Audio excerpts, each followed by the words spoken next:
It was the summer of 1954, and the air was thick with the sweet scent of hay drying in the fields beyond our small farmhouse.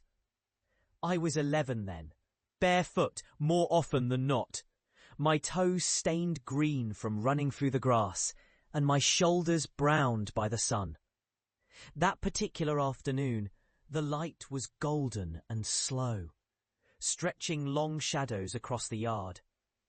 I remember the drone of cicadas, the faint rustle of the old elm tree by the kitchen window, and the distant hum of my father's tractor, steady and sure like the heartbeat of the land itself. Inside, the kitchen was warm, not from cooking, but from the way the sunlight spilled through the curtains, illuminating the polished wood table where my mother was shelling peas.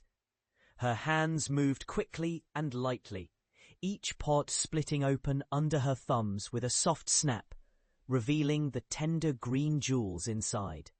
She hummed as she worked, a tune I could never name but knew by heart. There was a rhythm to her movements, a quiet grace that even then I understood carried something sacred, the way she folded care into even the smallest tasks. I had come in from the yard carrying treasure, a wildflower bouquet made up of daisies, clovers, and the purple blooms I found at the creek. I offered them to her without a word, and she paused, taking them into her palm like they were something rare. She didn't put them in water, not right away, just held them, breathing in their scent, and smiled at me with that look that made me feel seen, not just as her child, but as someone worth knowing.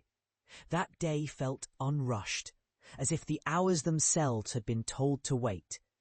After the peas were shelled, we sat together on the porch, shucking corn, while the sky shifted from afternoon gold to the warm, dusty pink of early evening.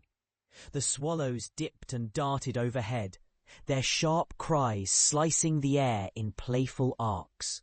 Somewhere down the road, the old hound from the neighbour's farm was barking, and a faint smell of wood smoke carried from a chimney far away. I asked her then, in the blunt curiosity of children, if she ever wished for a different life, for something grander than fields and chores and small-town routines. She laughed softly, looking out toward the line of hills as if they might answer for her. "There's more to a life than where it happens," she said. "It's in the doing, and the loving, especially the loving." She handed me an ear of corn and nodded toward the basket. "The rest, that's just scenery." At 11, I didn't know enough to understand the depth of her words. I thought of scenery as hills and sunsets, or the creek where minnows flashed just under the surface. I didn't know that she meant people, the way faces became part of the landscape, each hand you held marking the path through your own days. That truth unfolded slowly over years, like the way seasons turn without any one moment announcing that summer has ended or winter begun. Looking back now, some 70 summers later, I see that afternoon as a kind of compass point, quietly fixing its direction in me. It taught me that love isn't a grand gesture you wait for. It's in the peas shelled at the table, in the bouquet of wildflowers, accepted as if they were roses, in the corn shucked under a sky turning pink. It's in the scenery of people who never let you doubt you belong.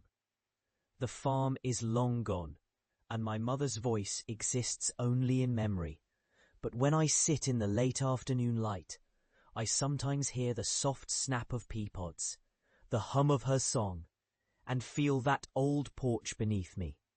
And I find myself grateful, not for what the years gave me, or even for what they took away, but for the way they taught me to see that the smallest moments, once lived with love, never truly leave.